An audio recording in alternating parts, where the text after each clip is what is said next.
History remembers pirates through caricature, loud men with crude flags, drunken laughter echoing across wooden decks, blades stained with blood and rum. They are remembered as predators who lived fast, stole faster, and died swinging from a rope as crowds watched without pity. This is the version that survives in popular memory, simple, masculine, and conveniently small. But history is never that clean. Between the margins of official records and the silence of forgotten lives, there exist figures so disruptive that the systems around them struggle to even describe what they witnessed. These are the anomalies, the outliers, the people who should not have existed according to the rules of their time, yet did, and in doing so exposed how fragile those rules truly were. One of those figures was a woman, and she did not simply sail the seas, she ruled them. Her name was Zheng Yi Sao, not the most famous pirate, not the most romanticized, but the most powerful. At her height, her authority stretched across the southchinasea like an invisible empire. Coastal villages feared her name more than imperial edicts. Merchants calculated routes not by wind or season, but by whether her flag had been sighted. Naval officers measured their careers not by victories, but by how long they could avoid crossing her path. Governments did not hunt her like a criminal, they negotiated with her like a sovereign. No pirate in recorded history, male or female, ever commanded power on this scale. And yet, her story does not begin with fire or cannon smoke. It begins far from glory, far from legend, in a place designed to erase people rather than elevate them. She was born around 1775 in Canton, during the reign of the Qing Dynasty, a world governed by hierarchy so rigid that one's fate was often sealed before the first breath was drawn. For women, especially poor women, life was a narrow corridor with walls closing in from every side. Obedience was virtue, silence was safety. Ambition was a sin punished swiftly. Zheng Yi Sao's birth name has been lost to history. That alone tells us something. She did not come from a family worth recording, nor from a lineage that preserved its stories. She emerged from anonymity, and for much of her early life anonymity was not just a condition, it was survival. As a young woman, she worked aboard a floating brothel, known as a flower boat, anchored in the busy waters of Canton. These boats were not hidden on the fringes of society. They were woven directly into the economic and political bloodstream of the port city. Merchants, smugglers, officials, soldiers, men with power, passed through them constantly. To outsiders, this world is easy to dismiss as degradation, and it was brutal. Women were bought, sold, discarded. Violence was common. Choice was rare. But it was also a place where information flowed freely. Drunken men speak, powerful men boast, dangerous men reveal their fears without realizing it. Deals are whispered, bribes are arranged, rivalries surface, secrets leak. For someone observant, this floating underworld was not just a prison, it was a classroom. Zheng Yi Sao learned to listen. She learned how men performed strength while hiding weakness, how status changed the way people spoke, how fear could make even officials contradict themselves. She learned how authority was negotiated rather than assumed, and how those who believed themselves untouchable were often the most careless. These are not lessons taught in books. They are learned by watching closely and surviving quietly. In a society that denied women formal power, she studied informal power, the kind that truly moves events. She saw how money bent morality, how desperation reshaped loyalty, and how violence, when poorly managed, destroyed those who relied on it too heavily. She was not building an empire yet. She was learning how empires collapse. History rarely acknowledges this phase, prefers origins that feel heroic, decisive, dramatic. But real power almost always begins this way, in observation, in silence, in someone understanding the system long before they challenge it. By the time she encountered pirates, she already understood something fundamental. Chaos favors those who can impose order, and order favors those who understand human nature better than rules. Piracy in the South China Sea was not a romantic rebellion. It was an economic response to instability. The Qing Dynasty struggled with corruption, population pressure, and uneven enforcement of law. Coastal communities were left vulnerable, trade routes poorly protected, and survival often meant choosing the lesser of two dangers. Pirates filled that vacuum. They were not outsiders attacking civilization. In many cases, they were the shadow infrastructure that kept it functioning. They taxed where governments could not. They enforced where officials were absent. They punished when courts were distant. This was the environment into which Zheng Yi Sao would eventually step, not as an idealist, not as a rebel, but as someone who already understood the mechanics of power from the lowest rung of society. When people later described her rise as sudden, they misunderstood its nature. Nothing about it was sudden. It was simply unseen. To those who met her in those early years, she appeared unremarkable. Another woman on a flower boat, another expendable life drifting between transactions. That invisibility was her greatest shield, because while others underestimated her, she was memorizing them. The South China Sea was a violent world governed by reputation. Strength mattered, but consistency mattered more.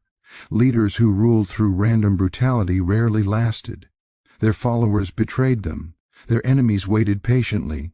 Their own excess became their undoing. Zheng Yi Sao noticed this long before she ever held command. She noticed which men survived and which disappeared, which leaders inspired loyalty and which ruled through fear alone. She saw that discipline, not cruelty, was what kept dangerous men aligned toward a common goal. These observations would later define her rule. But at this stage, she was still gathering fragments, patterns, contradictions, truths that would one day form a complete system. History likes to imagine that power announces itself with confidence. In reality, it often begins as restraint. She restrained her reactions. She restrained her ambitions. She waited. And waiting, in a world that constantly underestimated her, was not weakness. It was strategy. When Zheng Yi Sao finally stepped onto the stage of history, observers would struggle to explain her authority. How could a woman command men who had lived their entire lives by violence? How could someone with no formal education impose laws where chaos once ruled? The answer lies here. In these forgotten years where she learned what most rulers never do, that power is not about appearing strong, but about understanding people deeply enough to predict them. Long before she issued commands, she studied compliance. Long before she punished disobedience, she studied betrayal. Long before she ruled fleets, she studied men who believed themselves untouchable, and learned exactly how they fell. By the time history finally noticed her, it was already too late to stop what she had become, because empires do not rise when the world is watching. They rise quietly in places no one thinks to look, shaped by people no one believes matter, until suddenly they control everything. By the turn of the 19th century, the South China Sea was no longer merely a stretch of water connecting ports and peoples. It had become a battleground of influence, desperation, and ambition. Trade was booming, but protection was weak. Imperial authority existed on paper, not on the waves. And wherever law retreats, power reorganizes itself in new forms. This was the world in which Zheng Yi sailed. Zheng Yi was already a name spoken with caution. A seasoned pirate commander, he led the Red Flag Fleet, one of the most formidable maritime forces operating along the Chinese coast. His ships were fast, his crews disciplined by pirate standards, and his reputation carefully cultivated. He was not a reckless raider, he was a strategist, a man who understood that survival at sea required alliances as much as violence. When Zheng Yi encountered Zheng Yi Sao around 1801, their union was not born of romance in the way later storytellers would imagine. It was transactional, calculated, and intelligent on both sides.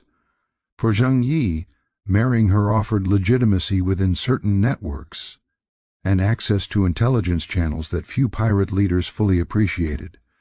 For her, The marriage was a doorway into a world she had already studied from the margins. She did not step aboard his fleet as a passive companion. She stepped aboard as an observer who already understood more than she revealed. Pirate marriages were rarely stable. They were political tools, temporary alliances meant to secure loyalty or silence rivals. But from the beginning, Zheng Yi Sao demanded something unusual: participation. She listened during meetings.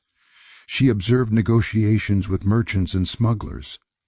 She watched how Zheng Yi balanced fear and reward among his captains. Many men underestimated her. Some ignored her entirely. That, again, was her advantage. She noticed patterns quickly: which officers questioned orders indirectly, which captains skimmed from the loot, which alliances were built on convenience rather than loyalty. She saw how quickly unity fractured when profits declined, and how easily violence turned inward when leadership hesitated. Zheng Yi was a capable commander, but even he operated within the traditions of pirate culture: loose hierarchies, personal loyalty, and informal rules enforced unevenly. Zheng Yi Sao saw the limits of this system. She saw how fragile it was, how dependent it remained on a single man's authority, and she also saw opportunity. Over the next several years, the Red Flag Fleet expanded aggressively. Coastal raids increased. Protection payments grew. Rival pirate groups were either absorbed or destroyed. Zheng Yi's reputation rose, and with it, the attention of imperial authorities. The Qing Navy attempted sporadic crackdowns, but corruption and poor coordination undermined their efforts. Behind the scenes, Zheng Yi Sao became increasingly involved. She advised caution where Zheng Yi favored aggression. She encouraged alliances over annihilation. She pressed for standardized distribution of loot, understanding that resentment, not enemies, destroyed fleets from within. She was not reshaping the pirate world yet. She was testing it. Then in 1807, nature intervened. A typhoon tore through the South China Sea, one of those sudden, merciless storms that erase ships as if they never existed. Zheng Yi's vessel was caught in it. By the time the storm passed, he was gone, claimed by the sea without ceremony, without witnesses, without a body. News of his death spread quickly, and with it came instability. In pirate culture, death creates a vacuum. Leadership is not inherited, it is contested. Crews fracture. Captains turn on one another. Rivals sense weakness. This was the moment when the Red Flag Fleet should have torn itself apart, and many expected it to. Zheng Yi Sao was now a widow in a world that rarely spared widows. She held no formal title, commanded no ship, and faced a fleet of men conditioned to follow strength, not legitimacy. Tradition dictated that she be sidelined, dismissed, or worse. Instead, she moved first. She understood something crucial: speed mattered more than force. Before rival captains could consolidate power, before alliances could shift, she acted. Her first move was not violent. It was political. She aligned herself with Zhang Bao, Zheng Yi's adopted son and one of the most capable commanders in the fleet. Zhang Bao was young, ambitious, and deeply respected by the crews. More importantly, he controlled ships and loyalty. Their alliance was immediate and deliberate. Later narratives would describe their relationship as romantic. That may have been true. But romance was secondary. What mattered was that together they represented continuity. Zheng Yi Sao brought legitimacy, intelligence, and institutional memory. Zhang Bao brought military authority and loyalty. Together, they neutralized opposition before it could form. She began meeting with captains individually, not issuing orders but listening. She acknowledged grievances. She promised stability. She made it clear that chaos would benefit no one, and that those who threatened unity would face consequences. She did not posture. She did not threaten. She presented inevitability. For pirates accustomed to disorder after a leader's death, her calm was disarming. While others expected bloodshed, she offered structure. While others waited for weakness, she projected certainty. Some resisted. Those who did were dealt with quickly and decisively, not through open warfare, but through isolation. Ships were denied access to shared resources. Crews were persuaded to defect. Support vanished. Resistance collapsed without dramatic battles. Within weeks, the Red Flag fleet remained intact.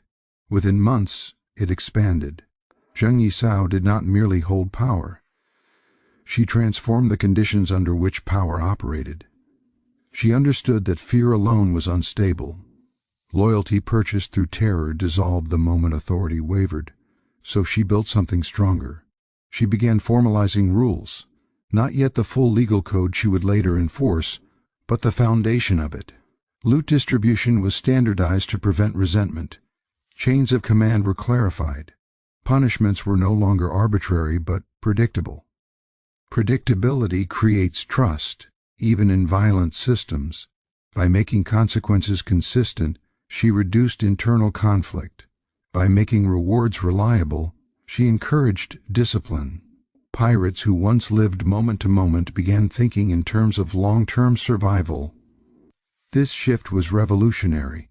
Piracy had always been reactive: strike, flee, repeat. Zheng Yi Sao envisioned something different: sustainability. A force that could endure pressure, adapt, and outlast opponents. She was not content to inherit Zheng Yi's empire. She intended to surpass it. Rival pirate fleets watched these developments with unease. A woman consolidating power, this effectively disrupted expectations. Some mocked her, others underestimated her. A few recognized the danger immediately. Those who challenged her directly found themselves facing a unified response rather than scattered resistance. Fleets that had once competed now coordinated. Intelligence flowed between ships. Ambushes were planned with precision. The Red Flag fleet was no longer just a pirate group. It was becoming an institution. Imperial officials noticed the change as well. Reports described an unusual level of discipline among pirate forces. Raids were no longer random. Patterns emerged. Coastal communities paid protection not to individual captains, but to a centralized authority. Zheng Yi Sao's authority. She had achieved something extraordinary without a single public declaration of rule. No coronation, no proclamation. Power simply reorganized itself around her until opposition became impractical. This is how real dominance forms, not through spectacle but through alignment. By the end of this phase of her rise, the question was no longer whether she could hold power. It was how far she intended to take it, and most had already missed the moment when she could have been stopped. Because by the time her enemies recognized what she had built, she had already transformed a pirate fleet into the nucleus of the largest maritime force the world had ever seen, one that did not rely on chaos but commanded it. The widow had not vanished. She had become inevitable. Commanding pirates is not about titles. It never has been. At sea, parchment means nothing, lineage means nothing, and promises dissolve the moment fear outweighs loyalty. Pirates follow only three things: certainty, reward, and consequence. Anyone who misunderstands this does not rule for long. Zheng Yi Sao understood it immediately. When she consolidated control after Zheng Yi's death, she did not rush to declare herself supreme leader. Declarations invite challenges, symbols provoke ego. Instead, she reshaped the environment so thoroughly that leadership became unavoidable. By the time anyone questioned her authority, the system already answered for her. Her first realization was brutal and precise. Chaos was wasting power. The South China Sea swarmed with pirates, but most were small, fragmented groups, violent, opportunistic, and short-lived. They fought one another as often as they fought the state. They stole, squandered, betrayed, and vanished. Their greatest enemy was not the Navy. It was themselves. Zheng Yi Sao decided to end that. She began by unifying fleets that had once been bitter rivals. This was not achieved through endless bloodshed. Violence was expensive. It destroyed ships, crews, and reputations. She preferred absorption over annihilation. Those who joined her retained status, ships, and profit. Those who resisted were isolated, cut off from trade, supplies, and intelligence. Starved fleets surrender faster than defeated ones. Gradually, 6 major pirate divisions emerged under her command, each identified by a colored flag: red, black, blue, green, yellow, and white. These were not symbolic decorations. They represented functional command structures, each with defined responsibilities, territories, and chains of authority. At the center stood the Red Flag Fleet, her core force, her spine. For the first time in pirate history, a confederation existed that resembled a state rather than a swarm. Communication between fleets was standardized. Signals were coordinated. Intelligence was shared rather than hoarded. And above all, loyalty flowed upward instead of sideways. At its height, her confederation commanded more than 1,800 ships and nearly 70,000 pirates. This number alone is staggering. To put it in perspective, many national navies of the era were smaller, slower, and less coordinated. What Zheng Yi Sao commanded was not a criminal gang, it was a floating empire. But size alone does not create dominance, order does. Pirate culture traditionally operated on informal rules, understandings enforced unevenly, punishments delivered inconsistently, authority maintained through reputation rather than structure. This worked at small scales. At large scales it produced rebellion. Zheng Yi Sao abolished ambiguity. She introduced a formal legal code, clear, uncompromising, and terrifying in its consistency. Every pirate under her command knew the rules. More importantly, they knew the consequences. Loot was registered immediately. Nothing could be hidden.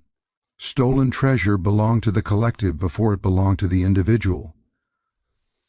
Those who skimmed from the treasury were executed without exception. Not punished, not imprisoned, executed. Orders were absolute. Disobedience during battle meant death. Desertion meant death. Theft from comrades meant death. But the law did not exist only to punish. It also protected. Violence against civilians was forbidden. Unauthorized killing brought execution. Rape was punishable by death. Captured women were not treated as spoils. They were either released, ransomed, or, if both parties agreed, married, with legal protections enforced by the fleet. This shocked her enemies and unsettled her followers. Pirates were accustomed to freedom defined by excess. Zheng Yi Sao redefined freedom as stability. Under her rule, pirates could expect something rare in their world: predictability. They knew what behavior would be rewarded. They knew what behavior would destroy them. Fear existed, but it was structured fear. And structured fear creates discipline. Discipline created trust. Trust created efficiency. Under her command, pirates stopped fighting one another. They stopped wasting energy on internal conflict. Their violence turned outward, focused, coordinated, and devastating. This transformation changed everything. Her fleets no longer struck randomly. They planned campaigns. They controlled shipping lanes systematically. Merchant vessels were intercepted with precision. Coastal villages were categorized. Those under protection, those neutral. Resistant. Protection fees were standardized. Pay and you are left alone. Resist and your harbor disappears. Entire communities complied not because they loved her, but because the rules were clear. Unlike imperial officials, she enforced her promises. This reliability made her more effective than the state itself. Imperial corruption meant taxes vanished into private pockets. Laws were applied unevenly. Protection depended on bribes. Zheng Yi Sao offered something brutally simple: pay once, survive consistently. For many coastal communities, piracy under her rule was preferable to imperial neglect. The Qing Dynasty understood this too late. When government forces encountered her fleets, they did not face chaos. They faced formations, coordinated maneuvers, decoy ships, ambushes timed with tides and weather. Her captains were not improvising, they were executing plans. Captured sailors often defected rather than returned to imperial service. Life under Zheng Yi Sao, while brutal, was fair by comparison. Food was shared, spoils were distributed, rules were enforced equally. Equality in punishment matters more than kindness. Even her officers were not exempt. Rank did not protect anyone from execution. This was critical. Pirates respected leaders who lived under the same blade as everyone else. Her authority became absolute not because she demanded obedience, but because the system demanded it. Over time, something unprecedented happened. Zheng Yi Sao stopped reacting to imperial action and began shaping it. The Qing Navy found itself responding to her movements rather than directing its own. Fleets were redeployed defensively. Ports were abandoned. Trade rerouted. She dictated the rhythm of conflict. European powers observed cautiously. Portuguese ships clashed with her fleets and withdrew, shocked by their coordination.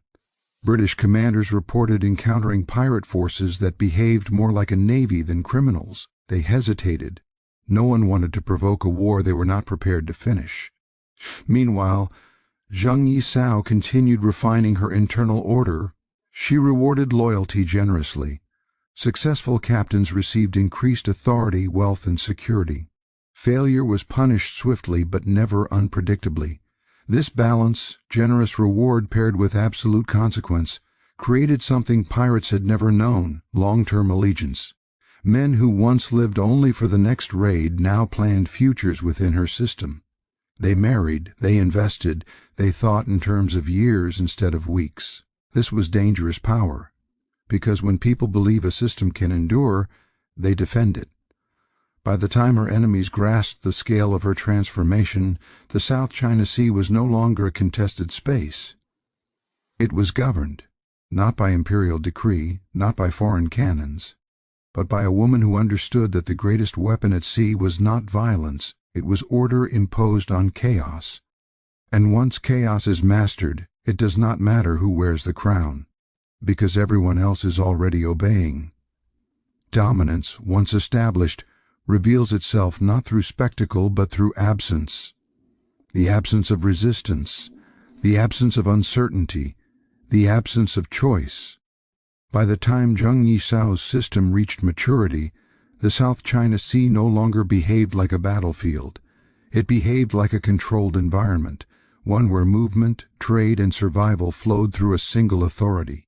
Her fleets did not need to announce themselves. Their presence was already assumed. Fishing villages along the coast woke each morning not wondering whether pirates would come, but whether they had already paid. Merchants calculated profits not by demand alone, but by the portion owed to the red flag. Entire ports measured safety by whether her protection seals were displayed openly on docks and warehouses. This was not fear born of chaos. It was fear born of reliability. When Zheng Yi Sao promised safety in exchange for compliance, she delivered. When she promised destruction for resistance, she delivered that too. In a world governed by broken promises and corrupt officials, this consistency was revolutionary. The Qing Dynasty watched this transformation with alarm. Imperial reports described a strange phenomenon: piracy declining in some regions, increasing in others, but always in patterns. Ships vanished where protection was refused. Trade flowed uninterrupted where her authority was recognized. Villages once devastated by random raids now operated under predictable arrangements. From the imperial perspective, this was intolerable. The state could accept disorder. It could even tolerate corruption. But it could not tolerate a parallel authority functioning more efficiently than itself. The first response was force. The Qing Navy mobilized squadrons to hunt her ships, confident that numbers and legitimacy would prevail. These fleets were composed of government sailors, poorly paid, often inexperienced, commanded by officers who purchased their positions through influence rather than merit. They sailed into waters Zheng Yi Sao had already mapped in detail. Her fleets did not meet them head-on. She understood asymmetry. Imperial ships were heavier, slower, predictable. They relied on formation and rigid command structures. Her ships were lighter, faster, and coordinated through signals refined over years. She allowed the Navy to advance. Then she surrounded them. Decoy vessels lured squadrons into narrow channels where maneuverability vanished. Hidden ships emerged from coves timed with tides. Communication lines were severed. Supplies were cut. Engagements occurred only when victory was assured. Some imperial ships were captured intact. Others were destroyed entirely. Survivors spread stories of confusion, panic, and commanders frozen by indecision. The Qing Navy retreated, not in defeat, but in disbelief. This was not how pirates were supposed to fight. Subsequent campaigns fared no better. Each attempt drained resources, morale, and political capital. Officers blamed corruption. Corruption blamed logistics. Logistics blamed the sea itself. Meanwhile, Zheng Yi Sao adapted continuously. She studied naval responses, adjusted tactics, redeployed fleets, and avoided overextension. She never chased victory for its own sake. She chased sustainability. She did not need to destroy the Navy. She only needed to make it irrelevant. As imperial confidence weakened, her authority strengthened. More coastal communities aligned with her protection system. Merchants willingly paid her fees rather than gamble on state enforcement. Even some officials quietly cooperated, preferring predictable arrangements over futile resistance. The state was losing legitimacy. Foreign powers watched carefully. The Portuguese, long active in the region, encountered her fleets during patrols and skirmishes. They expected disorganized resistance. Instead, they faced disciplined formations and coordinated attacks. Losses mounted. Engagements became costly. The Portuguese withdrew. The British observed from a distance, calculating. Their reports described pirate forces operating with unusual cohesion, capable of mass coordination across large distances. This was alarming. European naval doctrine depended on clear distinctions between state and criminal forces. Zheng Yi Sao erased that distinction. She commanded neither rebellion nor a rebellion's rhetoric. She claimed no ideology, she simply governed the sea. British commanders hesitated. Intervention risked escalation without clear benefit. Trade continued. Losses remained manageable. There was no justification for war, so they waited. This hesitation mattered, because every moment without decisive opposition normalized her rule. Time is the silent ally of stable systems. As years passed, her control deepened. She imposed maritime taxes more efficiently than the empire. She enforced maritime law more consistently than the courts. She provided protection more reliably than the Navy. Her authority did not depend on recognition. It depended on function, and function always outlasts legitimacy. Internally, her fleets continued to operate with ruthless precision. Discipline did not weaken with success, it intensified. She knew complacency was the enemy of power. Officers were rotated. Intelligence networks expanded. Alliances were monitored constantly for signs of decay.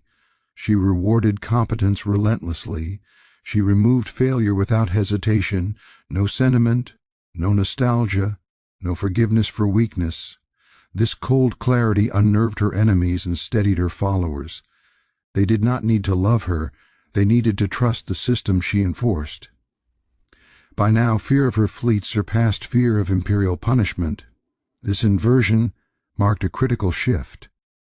When the state fears non-state actors more than they fear the state, authority has already changed hands. The Qing Dynasty recognized this too late. Internal debates erupted. Some advocated escalation, others urged negotiation. But escalation required resources the empire could not spare. Negotiation required admitting what everyone already knew but could not say openly. They were not winning. Each failed campaign emboldened her. Each retreat weakened imperial resolve. Trade suffered. Revenues declined. Officials blamed one another. Zheng Yi Sao, meanwhile, remained patient. She did not press inland. She did not provoke unnecessary battles. She did not declare independence or issue proclamations. She let the empire exhaust itself trying to define her. This restraint was deliberate. She understood that states collapse not when attacked relentlessly, but when forced to confront their own inadequacy repeatedly.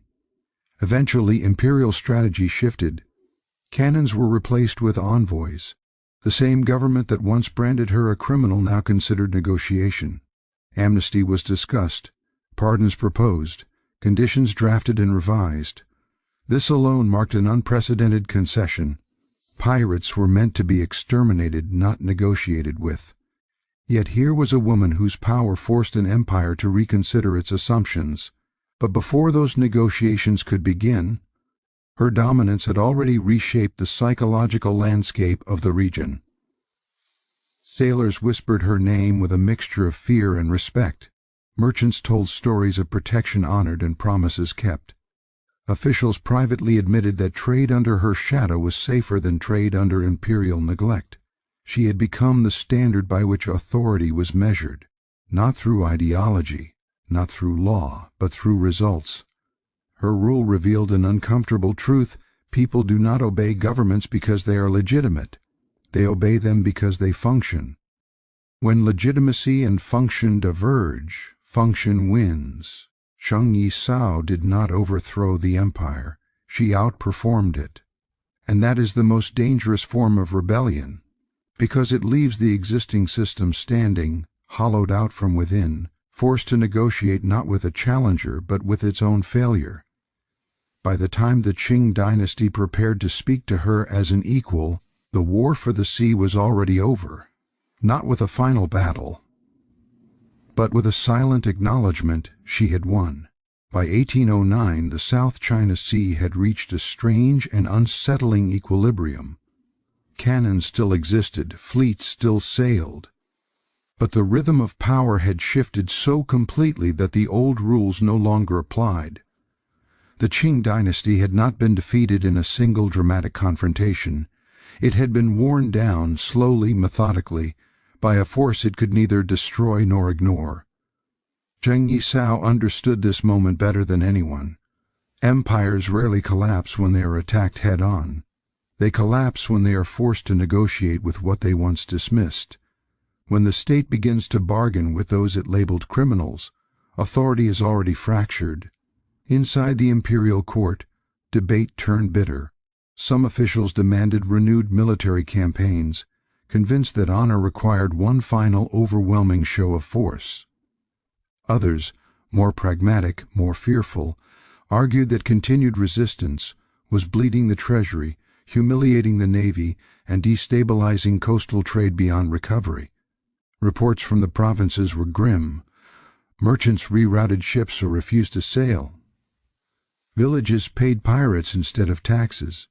Naval officers requested transfers rather than face another campaign at sea. Desertion increased. Morale collapsed. The truth was unavoidable. The Qing Dynasty could not defeat Zheng Yi Sao. And worse, everyone knew it.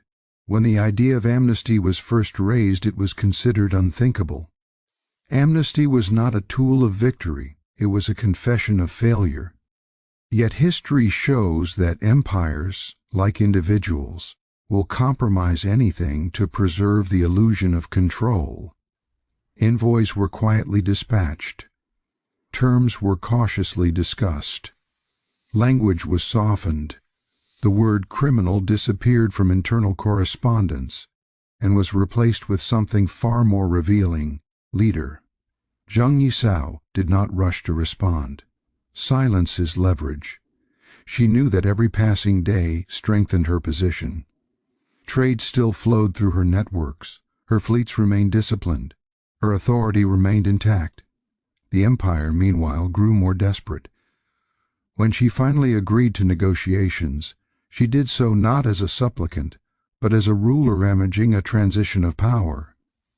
She traveled to Canton not in chains, not under guard, but openly, accompanied by her followers dressed with the confidence of someone who had already won. Observers expected defiance. What they witnessed instead was something far more unsettling: control, She listened more than she spoke. She allowed imperial officials to explain their terms, knowing they would begin with demands they could not enforce. She let them posture, threaten, retreat, and revise. Every adjustment revealed weakness. Then she spoke. Her conditions were not framed as requests. They were framed as requirements for peace. Full amnesty for herself, full amnesty for her crew, the right to retain her wealth, official recognition for selected commanders. No retribution, no secret punishments. And perhaps most astonishingly, she demanded that her pirates be allowed to reintegrate into society without stigma. The court hesitated, but hesitation was meaningless. There were no alternatives left. What followed was unprecedented in Chinese history. Thousands of pirates, men who had terrorized the coast for years, were pardoned. Many were absorbed into the imperial navy. Others returned to civilian life. Zheng Yi Sao herself was not punished, imprisoned, or humiliated. She was allowed to walk away. The empire preserved its appearance of authority. The pirates preserved their lives, and Zheng Yi Sao preserved her power by choosing when to relinquish it. This decision revealed the final layer of her genius. Most rulers are destroyed not by enemies, but by their inability to stop. Power becomes identity. Identity becomes obsession. Obsession blinds judgment. Leaders cling to dominance long after circumstances have turned against them. Zheng Yi Sao did not. She understood something profoundly rare, that survival is a form of victory. By accepting amnesty, she did not admit defeat. She converted unstable power into permanent security. She transformed military dominance into social legitimacy. She escaped the fate that awaited every pirate who mistook momentum for immortality. History is filled with conquerors who won battles and lost themselves. She refused to be one of them. After retiring from piracy, Zheng Yi Sao disappeared from the sea as completely as she had once dominated it. She opened a gambling house, later managing a prosperous business. She lived openly, legally, without fear of pursuit or revenge. No bounty hunters came. No secret arrests followed. No imperial trap was sprung. The empire kept its word. That alone speaks volumes about the reality of her former power. She lived into old age, an outcome almost unheard of among pirates. She died around 1844, not by execution, not by betrayal, not by some dramatic last stand meant to immortalize her legend. She died quietly, and that quiet ending may be the most radical part of her story, because it contradicts everything history teaches us about dominance. We are taught that power must end violently, that rulers must fall, that legends require tragedy. Zheng Yi Sao dismantled that narrative by refusing to perform it.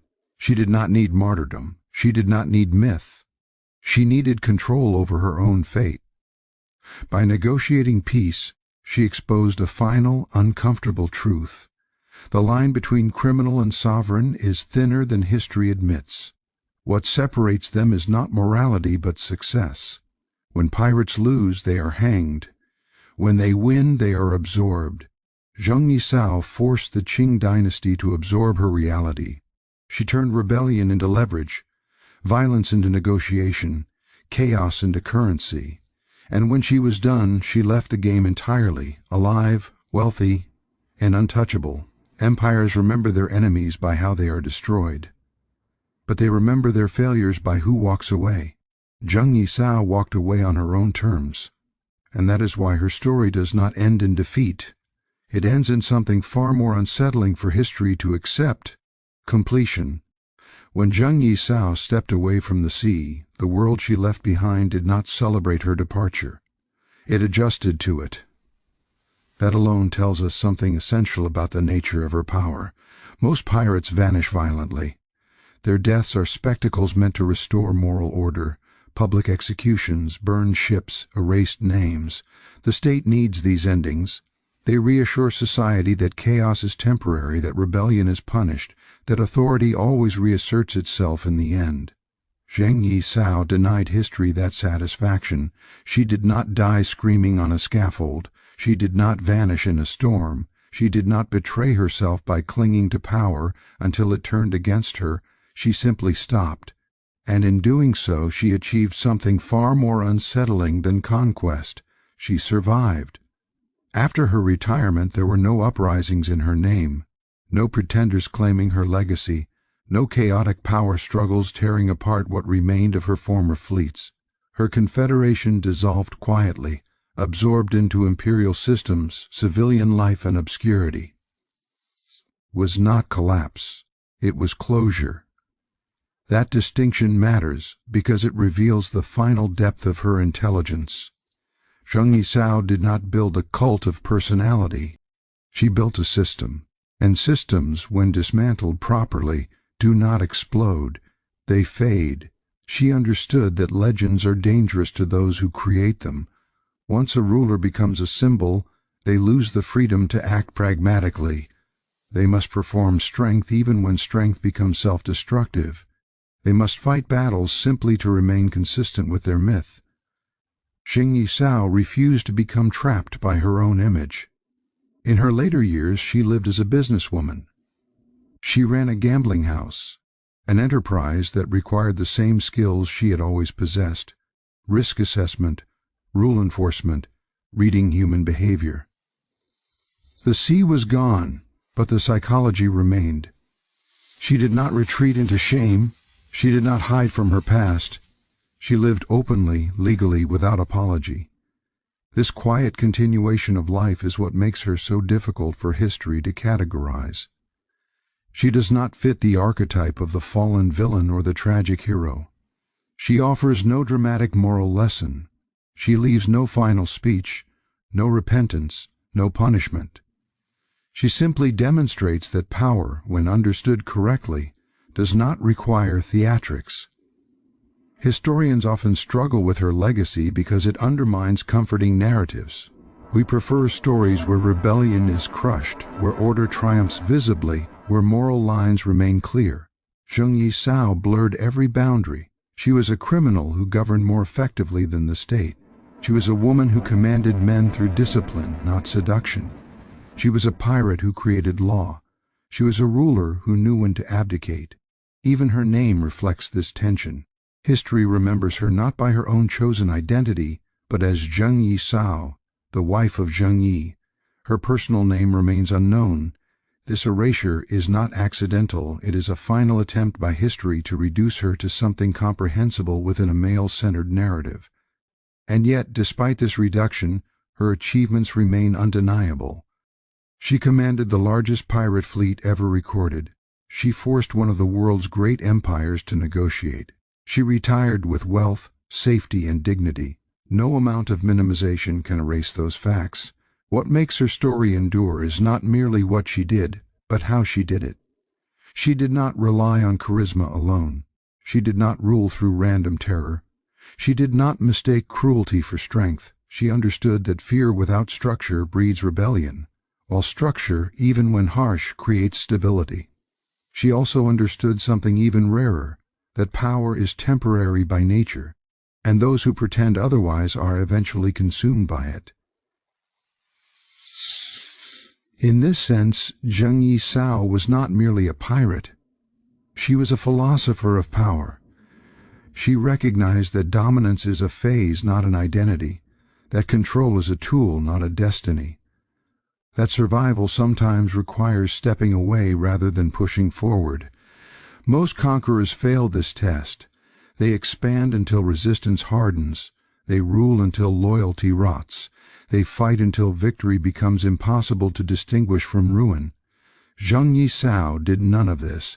She observed the shifting balance, recognized the moment of maximum leverage, and chose exit over extinction. This decision requires a form of courage history rarely celebrates: the courage to let go. Because letting go means abandoning certainty. It means relinquishing control before it is taken. It means trusting that one's worth is not defined solely by dominance. For someone who rose from absolute vulnerability to absolute authority, this was the ultimate assertion of agency. She controlled not only others, but herself. In the end, her life forces us to confront an uncomfortable question: What if the greatest victory is not conquest, but autonomy? Zheng Yi Sao did not seek immortality through legend, she sought continuity through survival, and in doing so she exposed the fragility of the systems that opposed her. Empires outlast individuals, but they rarely learn from them. The Qing Dynasty survived her, but it did not defeat her. It merely outlived the moment when she chose to matter. That distinction echoes across history. Power does not always end in collapse. Sometimes it ends because the person holding it decides they no longer need it, and that choice is more threatening to established order than any rebellion, because it suggests that authority is not sacred, that hierarchy is negotiable, that the rules can be rewritten and then discarded. Zheng Yi Sao's story does not ask to be admired. It asks to be understood. It asks us to reconsider what strength looks like when stripped of spectacle, what leadership looks like without mythology, what success looks like when measured not by how loudly one falls, but by how quietly one leaves. History prefers heroes who die dramatically. They are easier to control, easier to categorize, easier to moralize. Zheng Yi Sao denied history that comfort. She lived, and by living, she became something far more dangerous than a legend. She became proof that power is not reserved for the anointed, proof that systems can be bent by those who understand them, proof that survival is not cowardice, but mastery. She did not conquer the world, she mastered her place within it.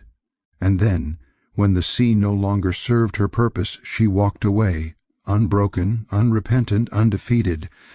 That is why she remains unmatched, not because she ruled the waves, but because she knew exactly when to leave them behind. Zheng Yi Sao's story does not end simply with her withdrawal from the sea, nor with her survival, nor with her quiet retirement in Canton. To truly understand her significance, we must examine the consequences of her life, the echoes she left behind in history, in strategy, and in the understanding of human behavior.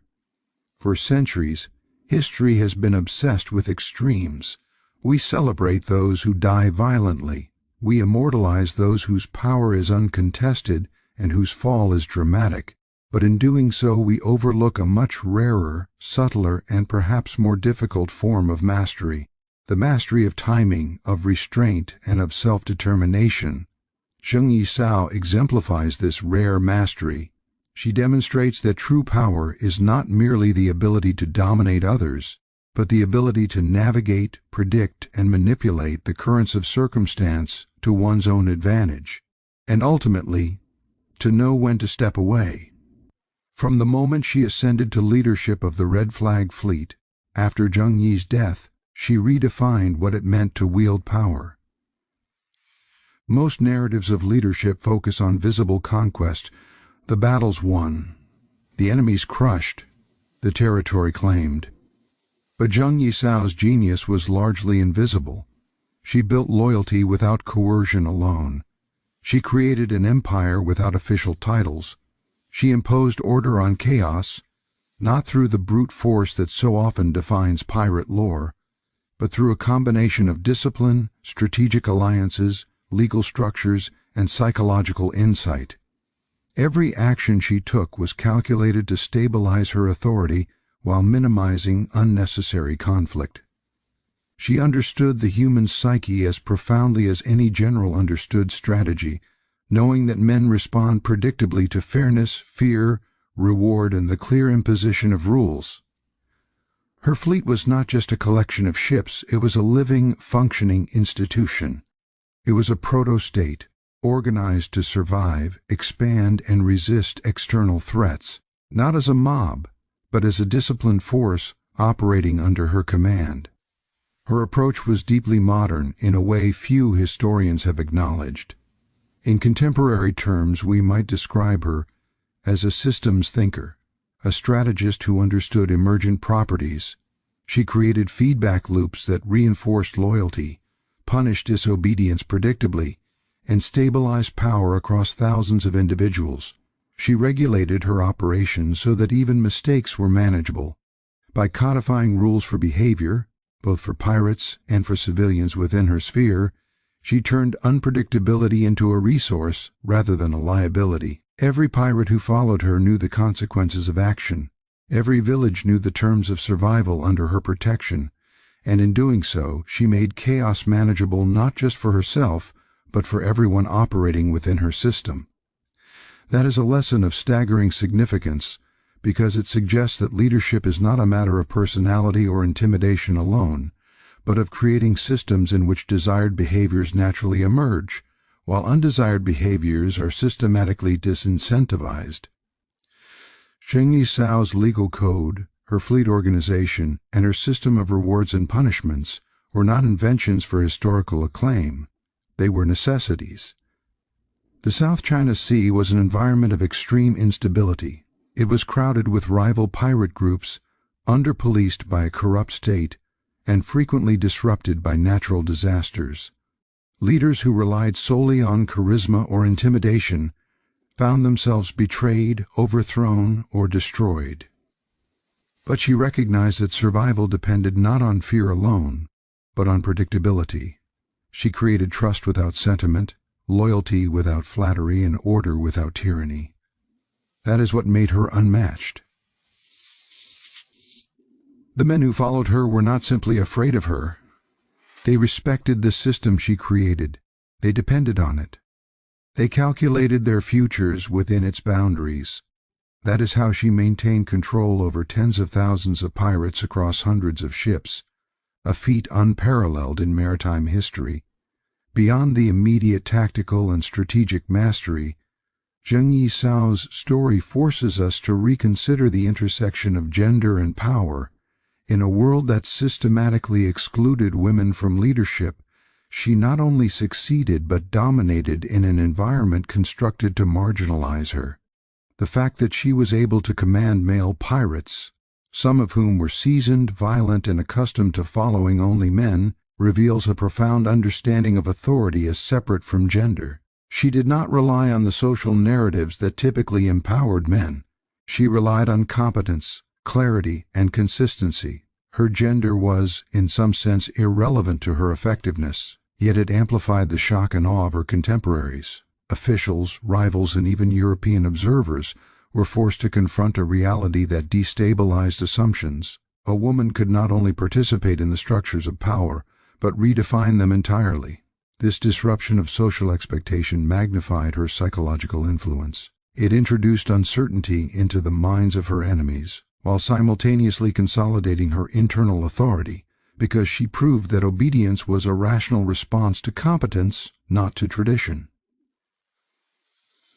Zheng Yi Sao's approach to negotiation demonstrates an equally sophisticated understanding of leverage and timing. Her amnesty in 1809 was not an act of weakness, but the culmination of years of calculated strategy. Most pirate leaders cling to power until it destroys them. Most conquerors pursue expansion long past the point of strategic advantage. She did the opposite. She recognized that her greatest victories would not come from perpetual dominance, but from converting temporary advantage into permanent security.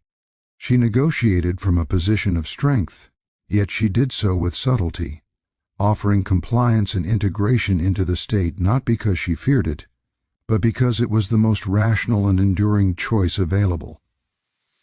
This is a masterclass in strategic thinking, the awareness that sometimes the greatest power lies in choosing not to act, in stepping away from confrontation while retaining all the benefits of success. Her surrender, or rather her transition, forced an empire to recognize her authority without combat. She maintained wealth, protection, and dignity. She preserved the lives of her followers. She ensured that her influence would continue, albeit indirectly, within the structures of the state. That is the kind of foresight few leaders in any age achieve. Her retirement and subsequent quiet life further underscore the depth of her mastery. She could have clung to the sea, attempting to maintain relevance until age or chance destroyed her. She could have pursued greater fame, seeking immortality through legend or infamy. Instead, she opted for autonomy, self-determination, and longevity. By walking away from the waters she had once dominated, she illustrated the ultimate form of control, the ability to decide the terms of one's own narrative. Most historical figures are subject to the narratives others construct about them. Zheng Yi Sao was not. She concluded her life on her own terms, demonstrating that survival, freedom, and dignity can be greater achievements than conquest itself. This choice also reflects an understanding of the temporality of power, of knowing when influence has peaked, when expansion is unnecessary, and when continuation would risk annihilation. Many leaders fail to recognize this, and history punishes them for it. She recognized it, and history has struggled ever since to categorize her. Her story also invites reflection on the nature of systems and institutions. The fleets she commanded, the laws she enforced, and the structures she implemented were all evidence that even criminal networks can operate with efficiency, predictability, and sustainability. In some ways, her pirate confederation anticipated modern organizational theory, hierarchy tempered by accountability, incentives balanced against consequences, and authority legitimized by function rather than tradition. She demonstrated that success is not only about brute force, but about the ability to design environments in which desired outcomes emerge naturally. This is a lesson that transcends the context of piracy. It applies to governance, business, military strategy, and social dynamics. Her genius lies not only in her victories, but in the intelligence with which she structured those victories to endure beyond immediate conflict. Even today, the psychological lessons of her life remain profound. She mastered perception. She manipulated expectations. She understood that reputation, consistency, and calculated visibility can be as powerful as fleets and cannons. By controlling how others perceived her, she guided behavior. Rivals hesitated, allies remained loyal, and empires were compelled to negotiate. She controlled not only actions but beliefs, not only events but interpretation. This is subtle power at its purest. It is the kind of influence that persists even when physical dominance wanes, and it is precisely what allowed her to retire safely, wealthy, and respected. Zheng Yi Sao also teaches a lesson in adaptability. The maritime environment she navigated was inherently volatile. Typhoons, shifting alliances, changing imperial policies, and the unpredictability of human behavior made her position inherently unstable. Yet she adapted constantly.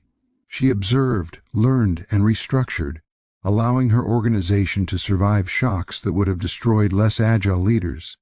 Adaptability was not improvisation, it was strategic recalibration. She anticipated threats, managed them proactively, and converted them into opportunities. In this way, she demonstrates that true mastery requires not only intelligence and strength, but also humility, an understanding that conditions change and that rigidity invites disaster. Her life also reframes how history measures greatness. Most historical metrics celebrate conquest, wealth, or notoriety. Zheng Yi Sao challenges those conventions. She achieved wealth but did not squander it. She exercised power but did not abuse it beyond strategic necessity. She survived not through luck, but through calculation and foresight. And she retired, not in defeat, but in victory. The combination of operational genius, psychological insight, strategic patience, and self-restraint makes her not merely a historical curiosity, but an exemplar of multi-dimensional leadership. Her greatness is measured not by the scale of destruction she caused, but by the scope of stability she enforced, the lives she preserved, and the intelligence she exercised in every decision. Finally, Zheng Yi Sao's legacy is about perspective. History often romanticizes pirates as rebels and outlaws, emphasizing spectacle, violence, and defiance. Zheng Yi Sao complicates that narrative. She was a pirate, but she was also a leader, a strategist, a system builder, and a negotiator. She was an innovator operating outside conventional structures, yet she ultimately engaged with those structures when it served her purposes. Her life demonstrates that labels, criminal, pirate, woman, widow, are inadequate to capture the totality of human capability. She cannot be neatly categorized. She exists as a reminder that power, mastery, and intelligence often operate in the shadows of conventional understanding, and that true leadership often defies expectation, tradition, and stereotypes simultaneously. Her story, when considered in full, becomes more than the tale of a pirate queen. It becomes a study in human potential, in the psychology of control, in the art of timing, and in the mastery of circumstances. It challenges us to consider how authority is constructed, how systems function, and how individuals navigate environments designed to suppress them. It forces us to reconsider what survival, success, and legacy truly mean.